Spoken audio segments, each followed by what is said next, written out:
I've taught music and music history at a university, but interestingly enough, music anime and I have a bit of a troubled relationship. I suppose it stems from the fact that I find real life stories about what music means to people so much more compelling than what fiction usually provides. It's rare that I come across a music anime like Sound Euphonium, VV Fluorite Eyes Song, or Kids on the Slope, which manages to both excite my musical imagination and make me feel compelled to follow the overall drama. Which brings me to those Snow White Notes, a show where I wasn't sure what to expect from it. All I knew going in was that it concerned an instrument that I knew a little bit about, but not anywhere close enough to be called an expert. I've listened to a few shamisen recordings, but that's about the extent of it. In a way, it was being out of my element with a new music anime that gave me a nervous but excited anticipation. The story follows Sawamura Setsu, the grandson of a famous shamisen player. His grandfather dies, and Setsu loses his drive to play the instrument, even going so far as to leave home. Through a series of chance encounters in Tokyo, and an eventual run-in with his pushy mother, Setsu enrolls at a high school and ends up being roped into forming a shamisen club with several other students getting involved. As the story goes on, he tries to discover what it means to create his own sound and stop imitating the sound of his grandfather. As a concept, I don't think there's anything wrong with this. It's a little basic, but basic is fine so long as the surrounding content is worth it. Setsu as the center of the show manages to be a good presence. He's a bizarre combination of aloof, tacky, confident, and confused, which is something that can be reasonably expected for a prodigy at a particular skill.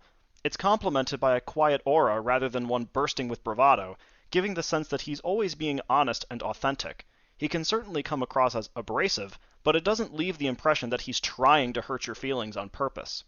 The cast surrounding him is unfortunately more of a mixed bag. Setsu's family members and others who have a history with him are certainly given some time to stretch their legs, but his fellow students are lacking. Shuri, the main girl that the anime focuses on in the shamisen club, is less of a character and more of a vehicle to get Setsu on his way.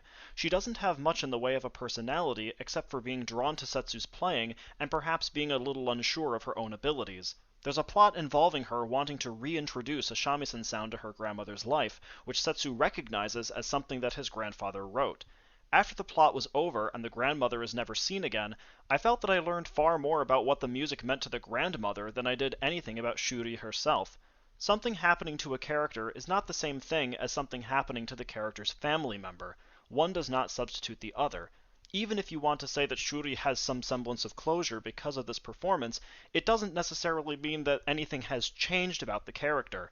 As far as the rest of the main and side characters, they aren't much in the realm of memorability, with the notable exception of Setsu's mother, Umeko. Baby-chan, Mama ga mukae ni kita wa yo. She is, by far, the most infuriating character in the show because of her helicopter parenting desire to control her son's future. Every time she was on screen, I could feel my stomach getting a touch knotted up. Despite her robust singing tone in the second episode as Setsu accompanies her, a genuinely good sequence, I did not miss her when she wasn't on the screen. The manner by which she tries to wrap her hands around Setsu's destiny was unpleasant, even though I feel that was the point of her character. The visual style of the show is also strangely unpleasant, though Snow White Notes opts to remove most instances of shading or more complex color combinations and designs in exchange for solid colors. I found the visual style to be an unintentional compliment to the characters, mostly one note or lacking in overall impression. This seemed most evident during the episodes where the characters all wear matching clothes, as there is seemingly nothing there to give any hint of complexity in the visual design. The musical sequences themselves, however, are the most aesthetically rich portions of the series. The recording quality is excellent, and the animation seems to reach a new life with its vividness and energy. Even in the first episode, with Setsu going onto the stage to entertain the restless crowd, ended up being a beautiful sonic experience. There are a number of these sequences throughout the show, both in terms of actual performances for audiences, or the characters playing in private or with no one else around. The abundance of these sequences helps balance out the episodes with slower paces, making each recording feel worth the wait and leaving me eagerly anticipating the next time a sequence would appear. But despite their quality, these sequences are also dogged with the problem that the characters feel the need to constantly think to themselves about what it is that they're hearing. Those Snow White Notes doesn't particularly give the audience watching the chance to form their own conclusions about what the sound is or what the sound is doing to them. The characters, in essence, serve as the audience's surrogate, to a fault. If I want to be moved by Setsu or someone else is playing, then I want to reach my own conclusion about it, not be told how I should react based on what the on-screen character is observing to themselves. As an audience member, I feel cheated by this, as though because I don't know enough about the shamisen, I need a guide to help me. I have the ability to listen, why can't I listen uninterrupted?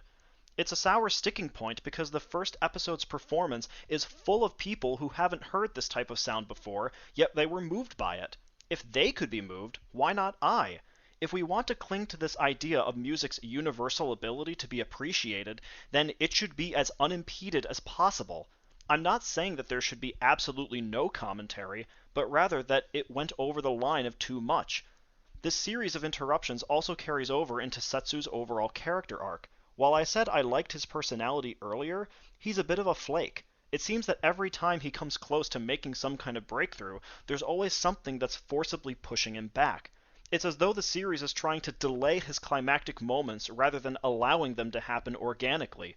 We can only have him ask where his sound is and what he's feeling so many times before the exercise gets tired. I know that he's a teenager and thus prone to these kinds of emotional swings, but yet again, it's just too much over the line. Though Snow White Notes is ultimately a flawed show with its heart in the right place, but only offers occasional glimpses at what the heart has inside. Even then, those glances are clouded by unnecessary commentary or fluff that leaves the series feeling like for every dramatic step forward it takes a similar step backwards. It's not a bad show, but the emotional resonance it's attempting to reach doesn't have the necessary strength to get there. The music segments are worth seeing in isolation, and if you should so choose to watch the show as a whole, perhaps you'll be more enchanted by it than I was. That's entirely possible. I give those Snow White Notes a 6 out of 10.